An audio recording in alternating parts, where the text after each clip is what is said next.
Alors, bonjour à tous. J'espère que vous allez bien ce matin.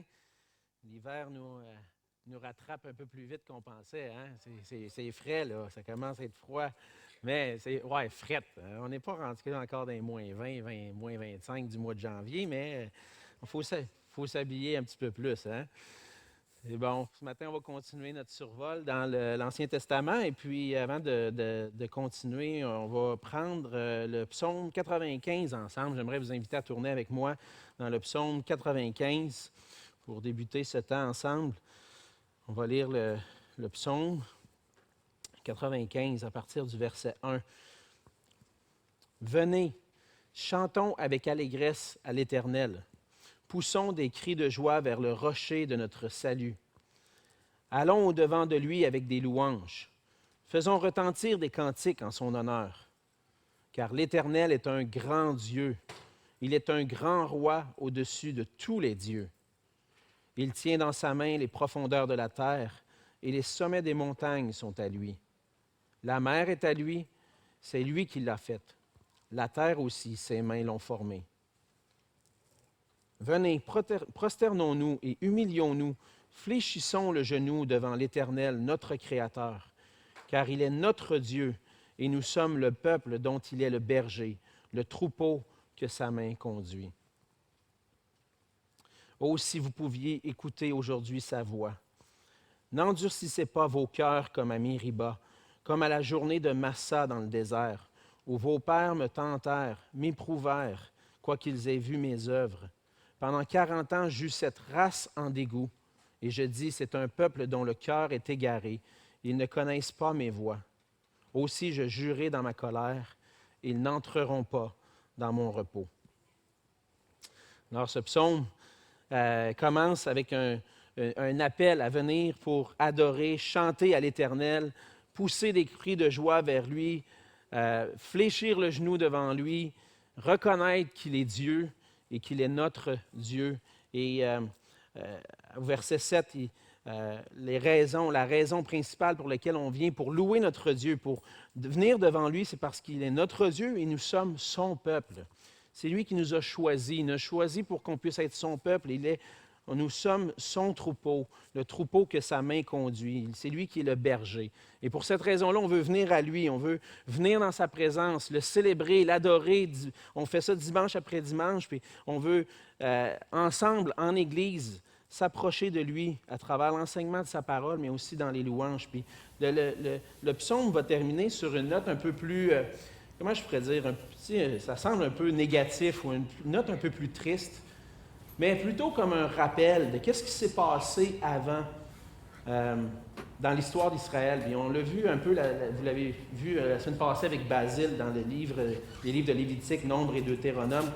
Le peuple d'Israël a été pendant 40 ans dans le désert et leur cœur s'est égaré. Et à cause de ça, il y a eu une conséquence. Puis on dit, le Seigneur avait donné comme conséquence, ils n'entreront pas dans mon repos. Ils ne vont pas entrer dans la terre promise à cause que leur cœur s'est égaré du Seigneur. Leur cœur n'était pas attaché à lui. Ils ont murmuré dans le désert. Et c'est un peu une mise en garde pour nous, en quelque sorte, ce psaume-là. C'est de dire, viens, louons notre Dieu. C'est lui qui est notre Dieu. C'est lui qui nous conduit. Il est le bon berger. Puis, faites pas comme ceux qui ont murmuré dans le désert. Faites pas comme ceux qui se sont détournés de lui parce qu'il y a eu une conséquence à ça. Et si on veut vraiment être heureux puis jouir du bonheur, c'est lorsqu'on s'approche de Dieu, qu'on vient près de lui puis qu'on le reconnaît comme notre Dieu. Et c'est ce qu'on veut faire encore une fois ce matin. En étant réunis ensemble, on veut s'approcher de notre Dieu. On veut prendre le temps de reconnaître sa grandeur, de reconnaître sa majesté et venir devant lui avec des louanges et en même temps déposer nos cœurs pour que nos cœurs puissent être attentifs à sa parole et puis qu'on puisse ressortir d'ici édifiés ensemble. Alors, on va se courber dans une autre prière, puis ensuite de ça, on va aller voir ensemble le livre de Josué dans notre poursuite du survol. Courbons-nous. Seigneur notre Dieu, on veut te rendre grâce, te dire merci, parce que tu es le Dieu de l'univers. Toutes choses t'appartiennent. Le ciel, la mer, tout ce qui s'y trouve, Seigneur, c'est toi qui l'as créé. Tu vas manifester ta puissance dans ta création, Seigneur, en seulement mentionnant par ta bouche, en mentionnant que la chose soit et tout est arrivé, Seigneur, parce que tu es tout puissant. Et on veut reconnaître, Seigneur, que nous sommes tes créatures, que tu nous as créés pour qu'on puisse être soumis à toi, pour qu'on puisse t'obéir, et que c'est comme ça, Seigneur, qu'on vit vraiment le bonheur en toi. C'est en toi qu'on trouve notre joie, de jour en jour, en étant soumis à toi. Et c'est avec cette révérence, Seigneur, qu'on veut venir devant toi ce matin, avec un cœur ouvert à ta parole, un cœur ouvert à t'entendre. Et Seigneur, qu'on puisse apprendre de toi ce matin à travers ce survol du livre de Josué. Seigneur, viens faire ton œuvre en nous. On veut te rendre grâce pour le repos qu'on trouve en toi à cause de Jésus-Christ. On veut se rappeler ce matin aussi, Seigneur, à travers tout ce qu'on fait, ton évangile, le fait qu'on est réconcilié avec toi, qu'il n'y a plus de condamnation qui pèse sur nous, mais qu'on est en paix, dans une relation de paix avec toi. Seigneur, aide-nous aujourd'hui dans ta grâce à te glorifier en toutes choses. Travaille nos cœurs, fais ton œuvre en nous et que tout ça puisse être pour ta gloire, Seigneur. Et c'est au nom de Jésus que je te prie. Amen. Amen. Donc, on est rendu dans le livre de Josué. Je pense que c'est un bon moment à ce point-ci de faire un petit rappel. J'aime ça faire un petit rappel pour juste se remettre dedans. Lorsqu'on fait 1 heure de cours par semaine, là, des fois ça peut être un peu loin. Fait qu'on va juste se rappeler un peu ce qu'on a dit un peu depuis le début. Dans le fond, en terminant la semaine dernière avec Lévitique, Nombre et Deutéronome, on a terminé la première grande section de l'Ancien Testament qui est le Pentateuque, ou les livres de la loi. On l'appelle la Torah aussi, la loi. Et donc, on vient de terminer un des premiers grands blocs. Et qu'est-ce qui est important de saisir lorsqu'on fait un survol et on essaie de comprendre chaque partie de la Bible? C'est de saisir à quoi servait, ou en quelque sorte, c'est quoi l'utilité de cette section-là. Et dans cette première section-là, les livres de la loi, dans le fond, on avait mentionné que c'est la base. Les règles et les règles de l'Alliance avec Israël. Cette base-là forme un fondement pour tout ce qui va venir après.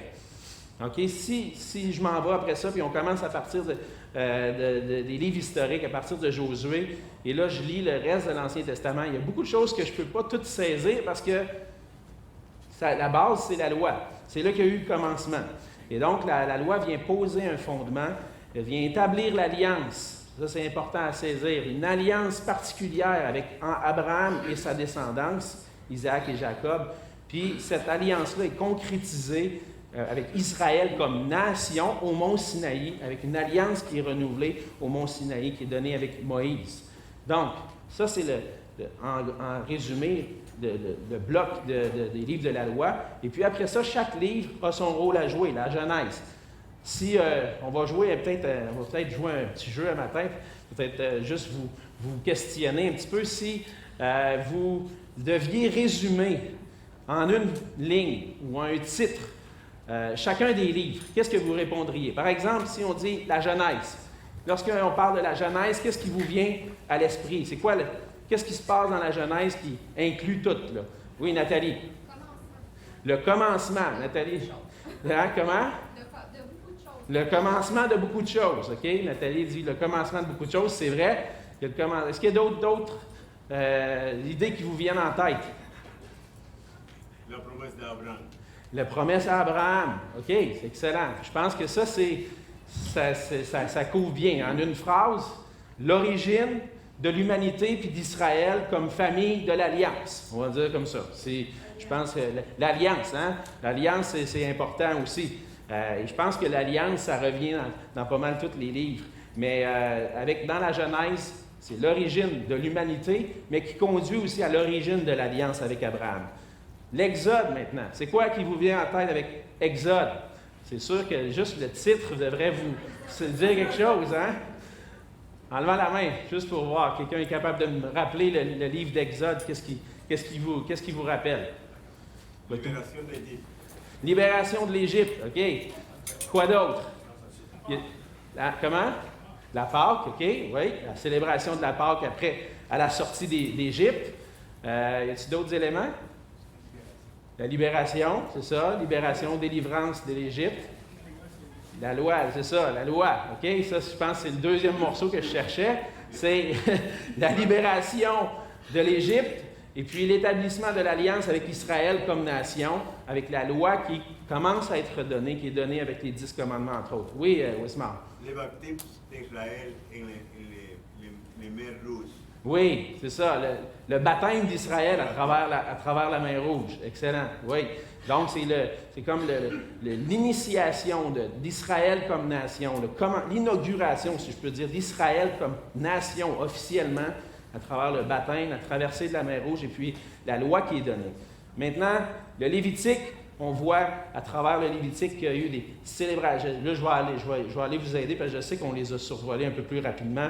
Les célébrations du culte à Dieu, plus spécifiquement dans la loi qui est donnée, c'est comment on célèbre Dieu comme nation qui a été mise à part pour lui à travers des saisons particulières, des fêtes, des sacrifices et des offrandes.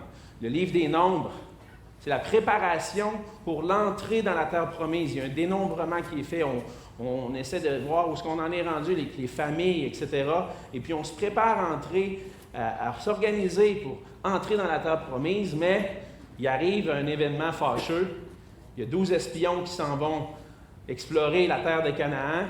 Il y en a 10 qui reviennent avec une mauvaise attitude, si je peux dire, avec un cœur qui n'a pas la foi en Dieu. Hey, il y a des géants là-bas, tu aurais dû voir ce qu'il y a là-bas, on va se faire détruire si on s'en va là-bas.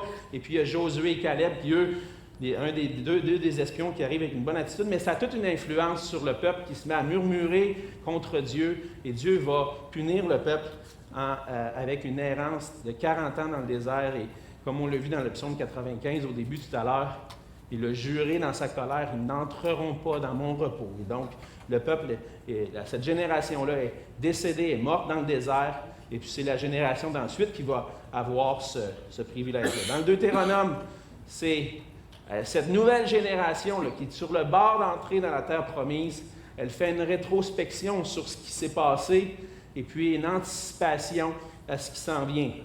C'est un renouvellement de l'alliance avec cette nouvelle génération, la loi est rappelée, et puis le peuple de l'Alliance est appelé à être saint, à nouveau, et à servir l'Éternel de tout son cœur.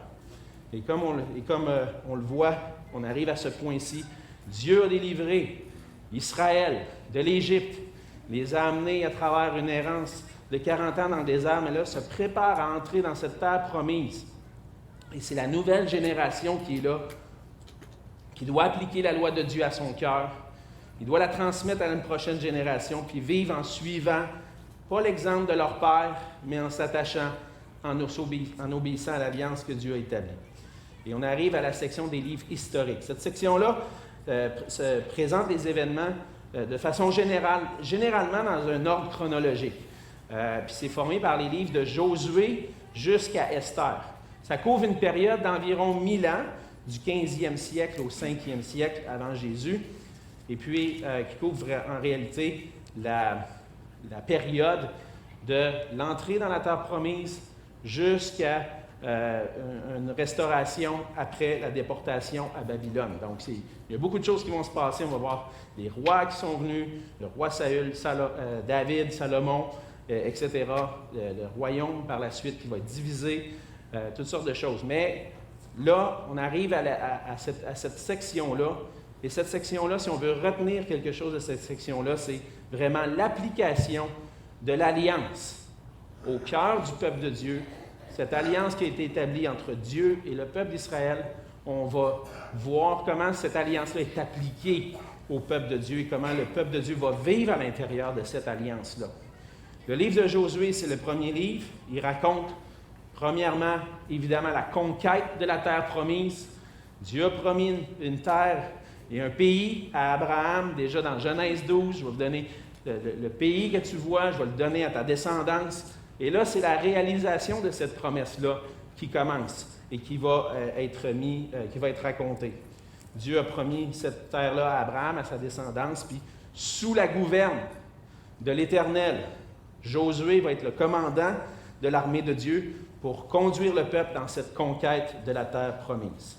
Donc, ça nous place un peu un survol où on en est rendu. Maintenant, on va aller un petit peu plus dans certains détails concernant le livre lui-même.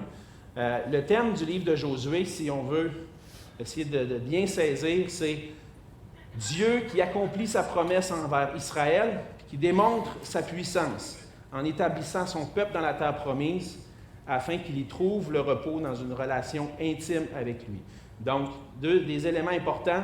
Dieu accomplit sa promesse, donne une terre, il démontre sa puissance en établissant le peuple avec toute l'armée, des manières miraculeuses que Dieu va donner la terre à Israël. Et ça, c'est dans un but particulier, pour qu'Israël trouve le repos. Le repos dans une relation intime avec Dieu. Et on va voir ça. Puis cet élément-là, je dirais, c'est l'élément à souligner. Parce que ce que Dieu veut, à l'intérieur d'une alliance avec lui, c'est donner le repos à son peuple, donner le repos de l'âme, une satisfaction entière en Dieu.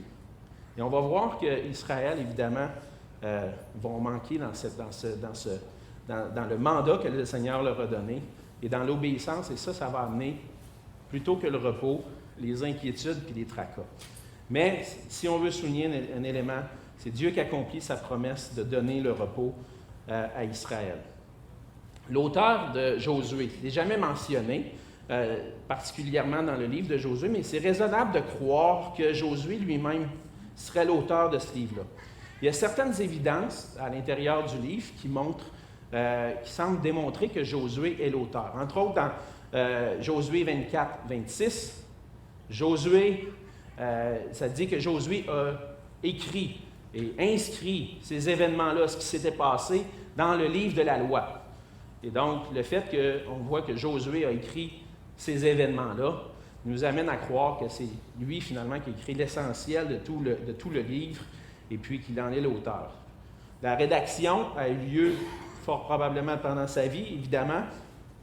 La vie de Josué se place environ, évidemment, au moment de la conquête de la terre promise, à travers toutes sortes d'études, puis avec les dates qu'on trouve dans les Écritures, puis aussi des recherches archéologiques. La plupart des commentateurs conservateurs, je dis conservateurs parce qu'il y en a toutes sortes qui vont remettre en question des choses, mais ceux qui sont les plus conservateurs vont dire qu'on peut dater la conquête de Jéricho aux alentours de 1406 avant Jésus. Donc, si la conquête de Jéricho a eu lieu en 1406, Josué avait à peu près 75 ans à ce moment-là, il est mort à 110 ans, donc aux alentours de 1400 ou 1375, c'est le moment où le livre de Josué aurait été écrit par Josué lui-même.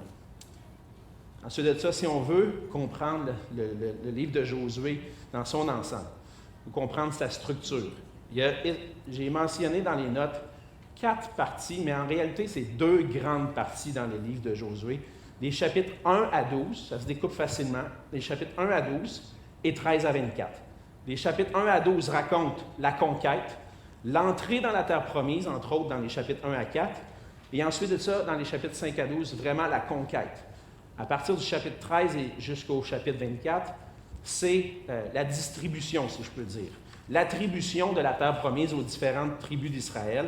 On va faire des plans pour attribuer, voici tel territoire va aller à telle tribu, ce territoire-là va aller à une autre tribu, etc.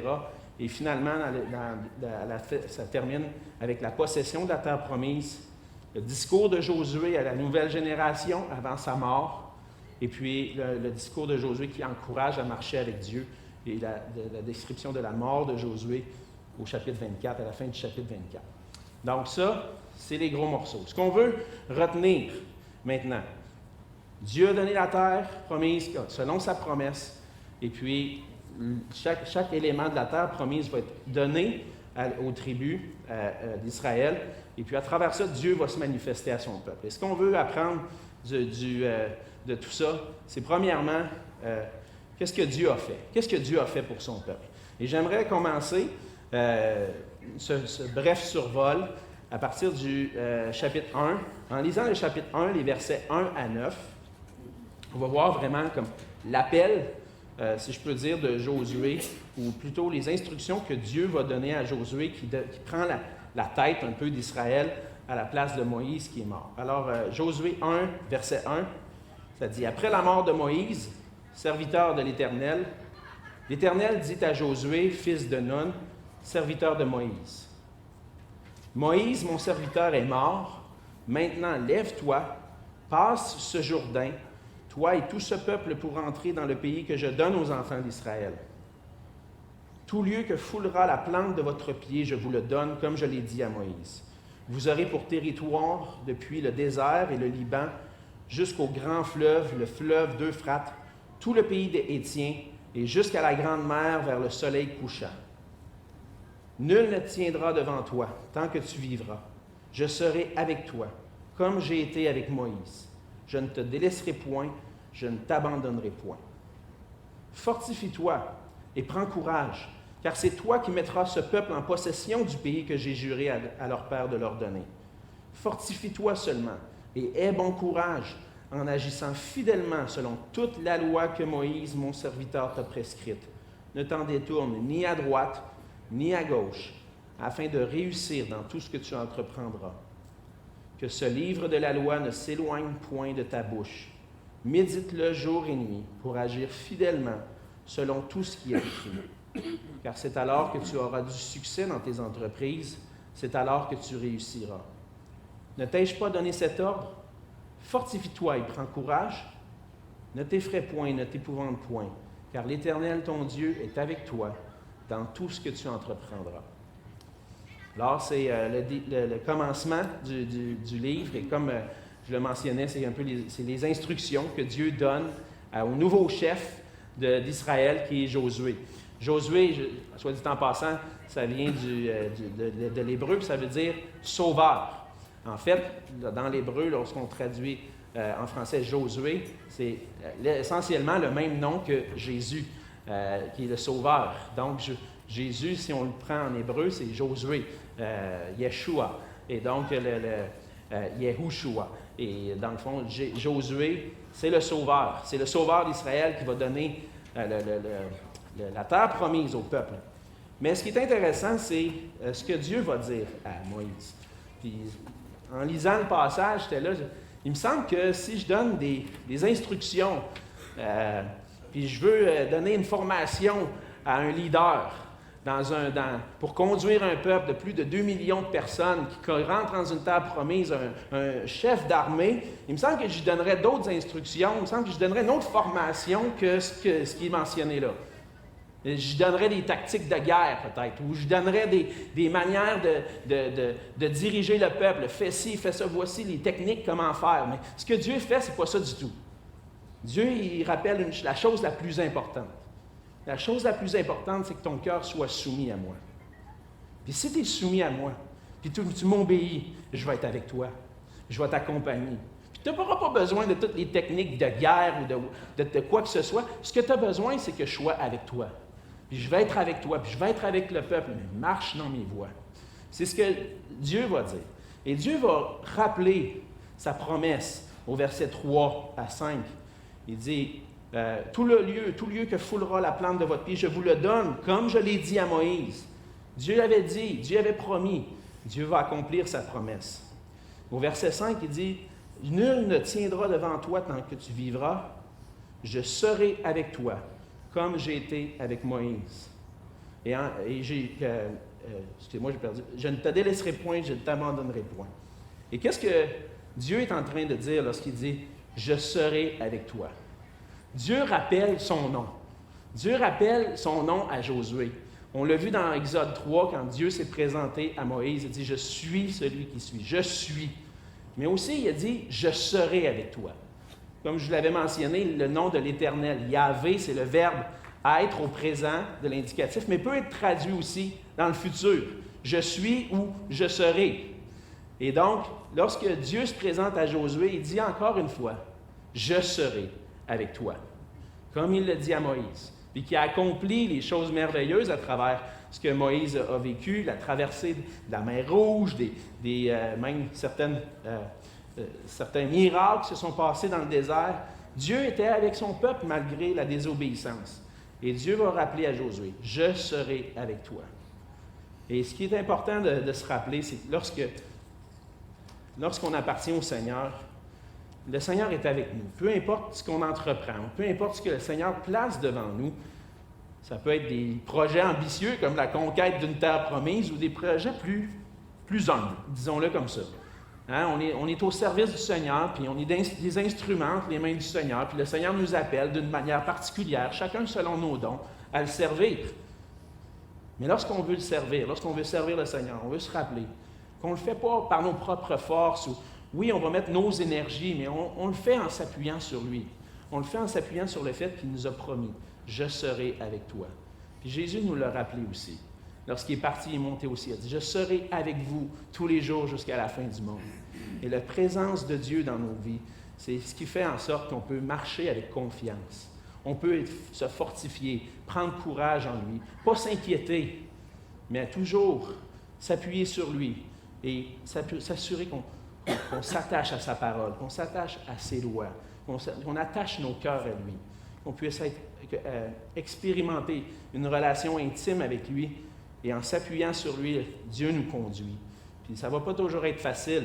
Il va y avoir des épreuves, ça c'est sûr, mais c'est tellement rassurant de savoir que Dieu nous dit « Je serai avec toi, je serai avec vous tous les jours jusqu'à la fin du monde. » Et Dieu est avec son peuple. Et donc, on voit à travers ça qu'un vrai leader, qu'est-ce que c'est? C'est pas quelqu'un avec des super techniques, ou même on va le voir dans le reste de l'histoire d'Israël. Les gens vont chercher des rois qui ont une stature, qui ont l'air d'un bon leader, il est organisé. Un leader selon Dieu, c'est ce que Dieu demande, c'est une personne qui place sa confiance en Dieu puis en ses promesses. C'est une personne qui est attachée à sa parole, qui la médite jour et nuit en obéissant à Dieu en toutes choses. Ce n'est pas quelqu'un qui s'appuie sur ses propres forces dans ses entreprises, c'est quelqu'un qui s'appuie sur l'Éternel, qui lui fait confiance. C'est comme ça qu'un leader peut avancer. C'est comme ça que n'importe qui, dans un sens, peut réussir dans ses entreprises. La réussite, ce n'est pas nécessairement ce que le monde nous dit qui est une réussite. Qu'est-ce que Dieu dit qui est une réussite? Ça, c'est ça la vraie réussite, dans le fond. Le vrai succès, c'est de savoir qu'est-ce que Dieu voit comme le succès. Et puis, on vit dans une culture que des fois, c'est à cause que tu as une grosse maison, ou une belle voiture, ou un bon poste dans ton travail, ou toutes sortes de choses qui fait que, hey, ce gars-là, il a du succès. Mais est-ce que c'est le succès selon Dieu, ça? Le succès selon Dieu, c'est marche avec moi. Je vais être avec toi. Puis c'est moi qui vais accomplir des choses à travers toi. Mais s'appuyer sur Dieu, c'est Dieu qui travaille à travers nous. Le succès, c'est une vie d'obéissance. Une vie d'obéissance soumise à sa parole. C'est ça le succès qu'on devrait rechercher. Puis même si, c'est vrai, ça nous demande des choses des fois. Là, ça demande quelque chose à Josué. Fais-moi confiance, puis tu vas aller en avant, puis tu vas aller combattre ces peuples-là. Fais-moi confiance. Tu vas voir, je vais être avec vous. Puis c'est ça le succès, c'est de s'appuyer sur le Seigneur, se confier en lui, dans sa parole. On va avancer un petit peu, juste un petit peu plus loin. Puis je veux souligner aussi c'était quoi le but de la conquête. Puis ça, j'ai fait une parenthèse avec Josué, la relation entre Dieu et Josué qui est là, je trouvais ça important. Ça ouvre le livre. Mais maintenant, qu'est-ce que Dieu demande à Josué? Puis dans quel but il veut donner la terre promise? Dans le chapitre 1, toujours, les versets 12 à 15, j'aimerais ça que vous soyez attentifs, je vais vous poser une question après. Josué dit aux Rubénites, aux Gadites et à la demi-tribu de Manassé, donc c'est une partie là, des tribus là, qui allaient aider à la conquête, entre autres, il dit « Rappelez-vous ce que vous a prescrit Moïse, serviteur de l'Éternel, quand il a dit « L'Éternel, votre Dieu, vous a accordé du repos et vous a donné ce pays. Vos femmes, vos petits-enfants et vos troupeaux resteront dans le pays que vous a donné Moïse de ce côté-ci du Jourdain. Mais vous tous, hommes vaillants, vous passerez en armes devant vos frères et vous les aiderez, jusqu'à ce que l'Éternel ait accordé du repos à vos frères comme à vous, et qu'ils soient aussi en possession du pays que l'Éternel, votre Dieu, leur donne. Puis vous reviendrez prendre possession du pays qui est votre propriété et que vous a donné Moïse, serviteur de l'Éternel, de ce côté-ci du Jourdain, vers le soleil levant. » Donc, il y avait dans ce texte-là une mention de qu'est-ce que c'est le but de la terre promise. Je l'ai déjà mentionné un peu au début, mais juste le souligner. Quel était le but? Pourquoi Dieu accordait la terre promise à son peuple? Oui, Camille. Le mot repos qui revient. Oui, exactement. C'est exactement pour ça. Pour quelle raison Dieu veut donner cette terre-là à son peuple? C'est pour leur donner du repos. Un repos, pas nécessairement juste des vacances, on s'entend, c'est un repos dans une terre fertile où il allait travailler, il allait cultiver la terre, mais il allait être en repos parce qu'il allait vivre à l'intérieur de cette alliance que Dieu a établie avec son peuple. Il leur a donné une alliance qui allait, à travers l'obéissance, les bénir. Et Dieu allait être avec eux. Et le repos, en réalité, c'est le repos de l'âme. Le repos de pouvoir vivre dans une confiance en Dieu. De pouvoir vivre en dépendant de lui. Et, dans le fond, évidemment, ça voulait dire aussi le repos parce que Dieu allait leur accorder un espace pour vivre et aussi les protéger de leurs ennemis. Mais le but de la conquête, c'était effectivement pour avoir du repos, pour donner le repos à son peuple. Et Dieu est en train d'établir son royaume avec Israël. Il est en train d'établir son royaume sur la terre à travers Israël. Il voulait donner la terre de repos, une terre de repos et du repos à son peuple. Et la terre promise, en réalité, lorsqu'on regarde, ça n'a pas été nécessairement une terre de repos pour Israël. Ça a été une terre où ils n'ont pas obéi entièrement à ce que Dieu a demandé. On n'aura pas le temps de tout voir les détails de la conquête dans le livre de Josué, mais à certains endroits, ce que Dieu demandait, c'était de dévouer par interdit. Qu'est-ce que ça voulait dire? Ça voulait dire de prendre une possession complète de tout le territoire et de ne pas faire des alliances avec les nations étrangères qui étaient là présentes. Et ce qu'on va voir, c'est qu'à certains moments, entre autres Galaad, des conquêtes, des parties de la conquête, il va y avoir comme des compromis qui vont se faire avec les autres nations qui sont là. Et ces compromis-là, qu'est-ce qu'ils font? C'est qu'ils vont venir influencer Israël, puis éventuellement détourner le cœur d'Israël de son Dieu. Et on va voir qu'à travers ça, il y a eu des guerres, et pendant toute l'histoire d'Israël, finalement, Israël va perdre le territoire avec la déportation en Assyrie, la déportation à Babylone, ils vont perdre le territoire. Mais tout ça, finalement, pourquoi? Parce qu'ils n'ont pas appliqué leur cœur à obéir parfaitement à ce que Dieu leur avait demandé. Mais la terre promise, en quelque sorte, c'est aussi une imperfection. C'est une chose qui était l'ombre de quelque chose qui était à venir. C'était le repos que Dieu donnait à Israël. Mais c'est un repos physique, c'est un repos qui n'a pas vraiment eu lieu. Mais Dieu veut garder sa promesse de donner du repos à son peuple. Et en Jésus-Christ, Dieu a accompli cette promesse-là. Dans Matthieu 11, verset 28, les versets 28 à 30, Jésus vient, il annonce à Israël, il annonce à ceux qui le suivent, il dit « Venez à moi, vous tous qui êtes fatigués et chargés, et je vous donnerai du repos. Prenez mon joug sur vous, et recevez mes instructions, car je suis doux et humble de cœur, et vous trouverez le repos pour vos âmes, car mon joug est doux et mon fardeau léger. » Qu'est-ce que Dieu voulait? Ce que Dieu veut dans une relation avec ses enfants, c'est leur donner du repos. Le repos pourquoi? Le repos pour leur âme. Puis dès maintenant, même si toutes sortes de choses peuvent nous tracasser, même si on ne vit pas entièrement tout le salut que Dieu nous a promis d'être délivré de la chair, délivré du monde, du péché, on est encore dans l'attente de vivre de l'accomplissement complet de ce repos-là. Mais maintenant, le Seigneur nous offre ce repos-là. Et le repos est disponible en Jésus. Puis les inquiétudes, parfois, même souvent, nous empêchent de vivre pleinement le repos que Christ nous offre. Comme Dieu a dit à Josué, « Fortifie-toi, prends courage, ne t'effraie point, ne t'épouvante point. » Le Seigneur veut nous donner ce repos-là, le repos pour notre âme. Qu'est-ce qui nous préoccupe, qui nous empêche de trouver ce repos-là? Souvent, on a des inquiétudes. Qu'est-ce qui nous préoccupe, qui nous amène à vouloir prendre les choses en main, puis vouloir régler les choses? qui fait en sorte qu'on s'éloigne du repos plutôt que de s'approcher de Dieu et de dire, Seigneur, viens m'aider. Je veux trouver mon repos en toi. J'ai des inquiétudes que je vis. Je veux les déposer à tes pieds. Puis le Seigneur nous conduit souvent dans des périodes d'incertitude. Puis on a vécu comme famille une période d'incertitude, entre autres. Puis ça me rappelle, parce que tu sais, j'étudie ça, puis à un moment donné, tu dis, je vis-tu de repos dans le Seigneur? Moi? Je vois des moments dans ma vie où c'était pas à 100% en train de vivre le repos que Dieu m'offre.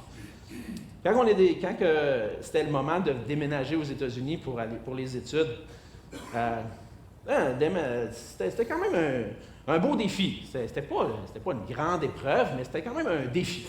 De dire, bon, on va aller aux États-Unis, puis là, il faut se trouver un endroit pour habiter, déménager avec la famille. Puis ça, on ne connaissait rien. Hein, on est habitué ici au Québec, et tout ça. Juste pour ajouter à l'anecdote, nous, on est habitué au Québec que les logements, ça se loue comme longtemps d'avance. Au mois de février, les gens disent « je vais quitter », puis là, déjà, les logements sont alloués pour le 1er juillet. Et là, on s'en va là-bas au mois de février, nous autres, comme bons Québécois, puis essayer de trouver un logement. Non, tu ne trouveras rien ici, là, à ce temps-ci. Là. Le monde, ils donnent leur réponse un mois avant, puis tu vas le savoir là, au mois de mai si tu réussis à avoir quelque chose au mois de juin. Eh boy! Et là, c'est pas une mince affaire. Là. Il faut que je me trouve de quoi le mois avant pour plus. Jusqu'à un mois avant, on ne savait pas où c'est qu'on s'en allait. Là. On savait qu'on s'en allait à peu près là, mais où exactement, où c'est que je vais emmener mes affaires, je ne sais pas. Et là, honnêtement, il y a quand même une petite inquiétude. Puis là, je disais, Seigneur, il faut que je trouve quelque chose. Fait qu'on retourne au mois de mai, mi-mai à peu près, je me souviens, on voyage, on retourne à Louisville, cherche une maison. On passe une fin de semaine là-bas. Puis là, mon ami, on ne trouve rien, ça ne correspond pas à ce qu'on cherchait, notre famille, tout ça. Ouf, là, on arrive, on passait la fin de semaine, on repartait le lundi matin. Le dimanche soir, on n'avait rien. On n'a rien trouvé. Il fallait trouver c'est comme dire, dans ce qu'on a vu, il faut peut-être choisir de quoi. Puis, je me souviens, il y avait une maison qui était allouée, puis que c'était la fin de semaine, puis je n'avais pas appelé l'agent, me dit, les autres, je les avais appelés d'avance, puis celui-là, je ne l'avais pas appelé, il doit être en congé la fin de semaine. Fait que ma femme a dit, appelle-les pareil, on ne sait jamais. Puis là, dimanche soir, j'appelle, puis je reçois un texto, je ne sais pas trop, là, dans la soirée, puis nous planifie une visite le lundi matin. Puis on était pour partir, là, on s'en allait, il fallait revenir. Et puis on va visiter la maison, on arrive là-bas, on dit « Wow, c'est ça que ça prend, wow, c'est ça que ça prend. » Puis là, on arrive et il dit « On le prend. » Puis là, on repart, on est sur la route, puis on règle les détails, puis tout ça. Puis Dieu nous donne cette maison-là pendant le temps qu'on était là-bas. Mais c'était à la dernière minute, hein? Puis là, tu te dis, là, tu t'inquiètes, qu'est-ce qui va se passer? Là, faut que je déménage, puis là, il faut que je sorte, il y a quelqu'un qui prend ma maison. Des fois, là, hein, les tracas. Dieu était bon. Puis lorsque je regarde dans le passé, j'apprends que je peux trouver en Dieu mon repos. Parce qu'il y a des moments où Dieu n'a pas été fidèle. Quand je regarde dans le passé, y a des moments où je peux dire, Dieu n'a pas été fidèle? Je ne suis pas capable. Je ne suis pas capable. Des fois, on se demande, on vit des situations, des fois, on n'a même pas la réponse de pourquoi Dieu nous fait passer à travers ça. Mais est-ce que Dieu a manqué à sa parole? Est-ce que Dieu a toujours été fidèle? Oui. Pourquoi je m'inquiète? S'il m'a amené jusqu'ici, puis qu'il m'a donné le repos jusqu'ici, puis il a pris soin de moi jusqu'ici, pourquoi il ne prendrait pas soin de moi dans le futur? Il m'a promis qu'il était avec moi. Il m'a promis qu'il allait être avec moi pour toujours. Et puis, ça, c'est notre chair, des fois qu'on a besoin de se rappeler, de dire, Seigneur, tu as été bon dans le passé, puis c'est ça que je veux me rappeler. Je ne veux pas voir regarder en avant, puis voir la montagne en avant de moi. Je veux voir la montagne qui est en avant de moi, mais je sais qu'avec toi, je peux la surmonter. Je sais que toi, tu es plus grand que cette montagne-là. C'est de toutes les affaires qui peuvent me paraître comme une montagne, toi, tu es plus grand que ça. Et je sais que tu vas être avec moi. Bon, OK, j'ai pris du temps pour ça. Il faut avancer. Mais je pense que ça, c'est important. De dire, je peux me confier dans le Seigneur.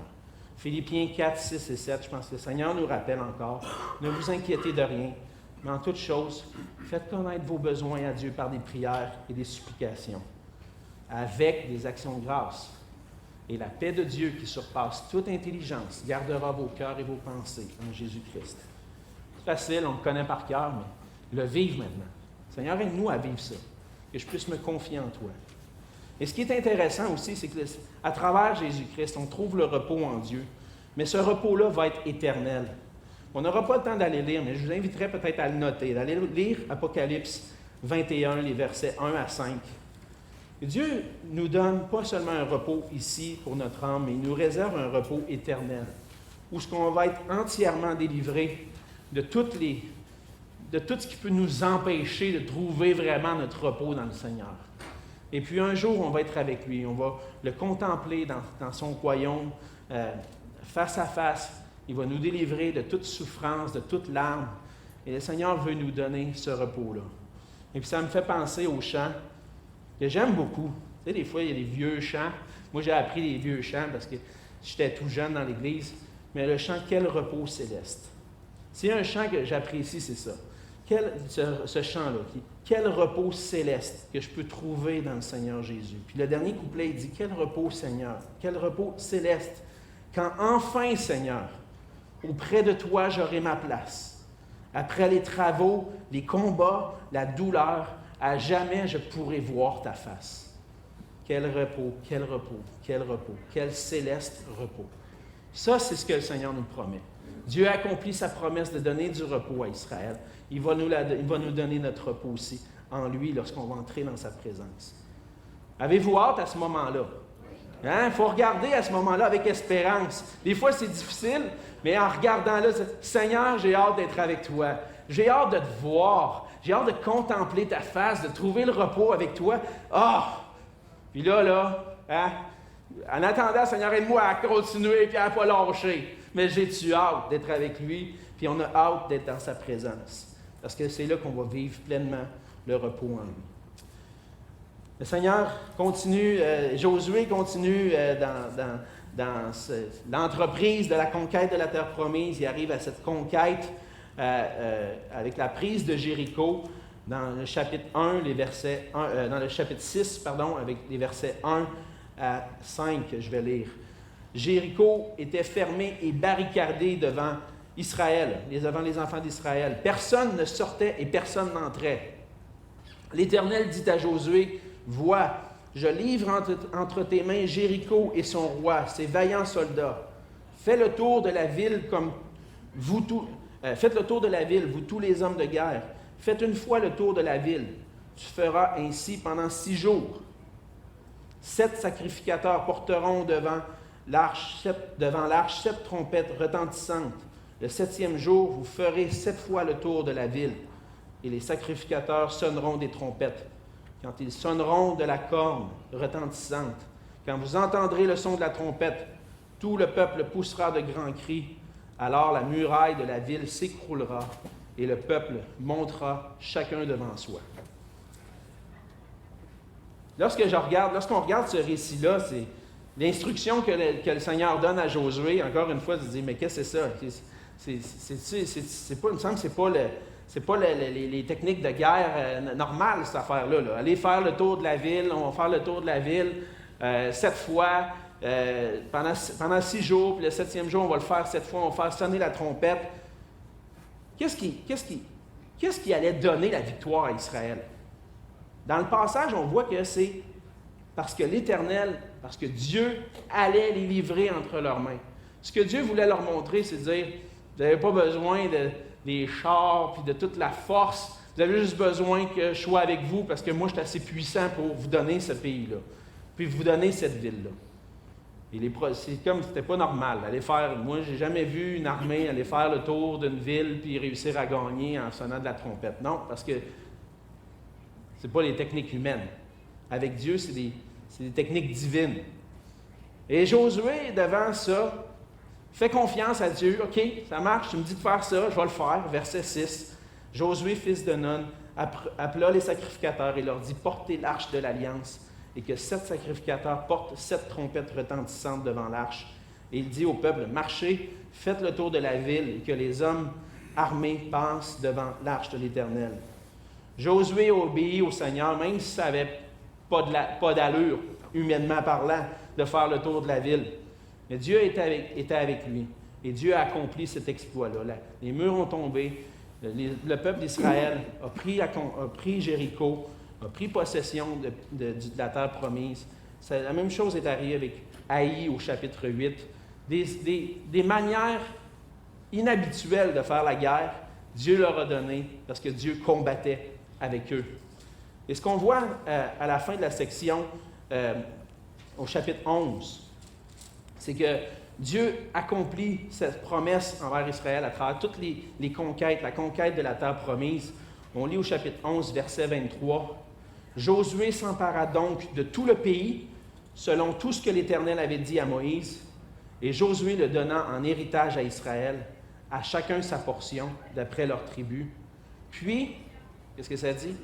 Le pays fut en repos et sans guerre. » Il y a des indicateurs comme ça tout au long du livre. Le pays fut en repos. Et à travers tout ce que Dieu accomplit, Dieu accorde le repos à son peuple. Et Dieu accomplit ses promesses aussi. On avance rapidement jusqu'au chapitre 21, les versets 43 à 45. On lit que Dieu accomplit ses promesses envers Israël en leur donnant le repos. Verset 43, chapitre 21, verset 43. « C'est ainsi que l'Éternel donna à Israël tout le pays qu'il avait juré de donner à leur père. Ils en prirent possession et s'y établirent. L'Éternel leur accorda du repos tout autour, comme il l'avait juré à leur père. Aucun de leurs ennemis ne put leur résister, et l'Éternel les livra tous entre leurs mains. De toutes les bonnes paroles que l'Éternel avait dites à la maison d'Israël, aucune ne resta sans effet. Toutes s'accomplirent. Et ça, c'est des marqueurs dans le récit qui sont importants, qui viennent fermer une boucle. Ça vient fermer la boucle de la conquête, de la distribution du pays. Et qu'est-ce que Josué nous dit ici?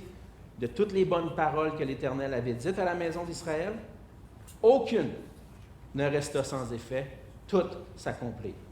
Dieu accomplit ses promesses. Dieu avait promis de donner à Israël la terre promise, il l'a donné. Dieu leur avait promis de donner du repos, ils ont trouvé du repos. Évidemment, pas parfaitement, mais ils ont trouvé le repos, comme Dieu l'avait promis. Ils ont donné la victoire à Israël. Il a marché avec eux, devant eux, avec puissance. Il leur a donné la victoire à travers toute la conquête. Et ce qu'on voit aussi, c'est que, à travers Jésus-Christ, Dieu nous donne aussi la victoire. Dieu n'est pas, puis c'est pas une victoire qu'on a acquis par nous-mêmes. C'est une victoire que Jésus lui-même a acquis pour nous. Comme Josué a vaincu les ennemis du peuple de Dieu dans la terre promise, Jésus a obtenu la victoire sur l'ennemi de nos âmes. Par sa mort et sa résurrection, Jésus a terrassé la mort, le péché, la mort et Satan, pour que nous puissions hériter de la vie éternelle et de l'incorruptibilité. On voit dans 1 Corinthiens 15, les versets 54 à 57. C'est Paul qui dit « Lorsque ce corps corruptible aura revêtu l'incorruptibilité et que ce corps mortel aura revêtu l'immortalité, alors s'accomplira la parole qui est écrite. La mort a été engloutie dans la victoire. Ô mort, où est ta victoire? Ô mort, où est ton aiguillon? L'aiguillon de la mort, c'est le péché, et la puissance du péché, c'est la loi. Mais grâce soit rendue à Dieu qui nous donne la victoire par notre Seigneur Jésus-Christ. Jésus-Christ est venu comme le représentant d'Israël, le représentant de toute la race humaine. Le peuple d'Israël n'a pas été capable de suivre la loi de Dieu parfaitement. Ils n'ont pas été capables de garder cette alliance-là. Et toute l'humanité a péché devant Dieu. Et qu'est-ce que Dieu fait pour vaincre l'ennemi de nos âmes, notre accusateur? Il vient pour donner en Jésus-Christ une obéissance parfaite à la loi.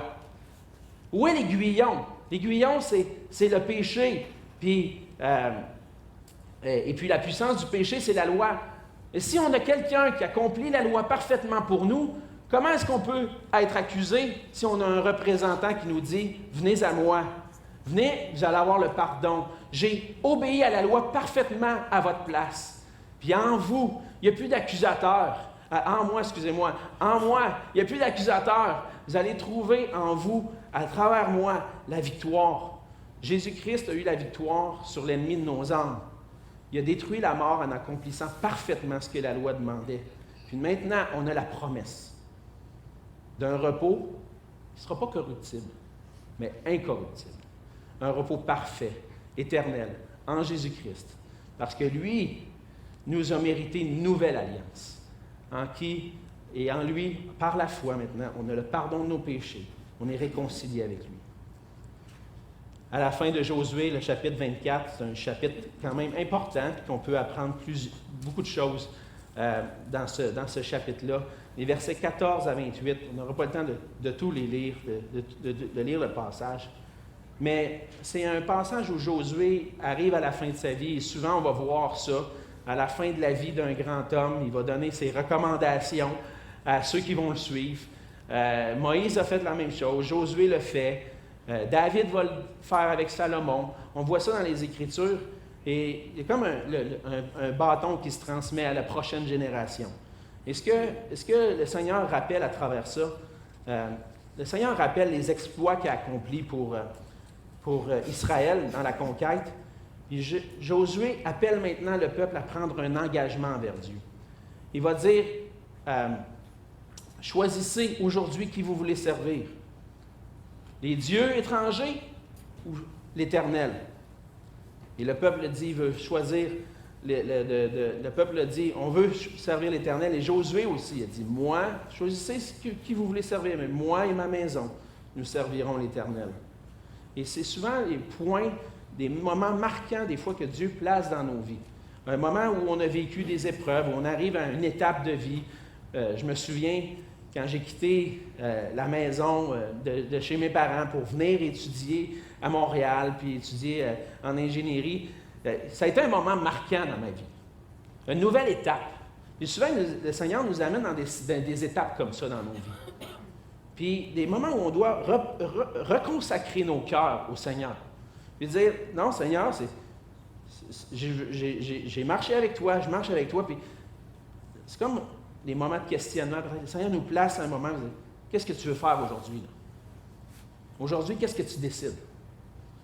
Puis on arrive à ces moments-là, puis qu'est-ce que le Seigneur nous appelle à faire? Reste avec moi. Reste attaché à moi. Puis on prend cette décision. Seigneur, je veux marcher avec toi.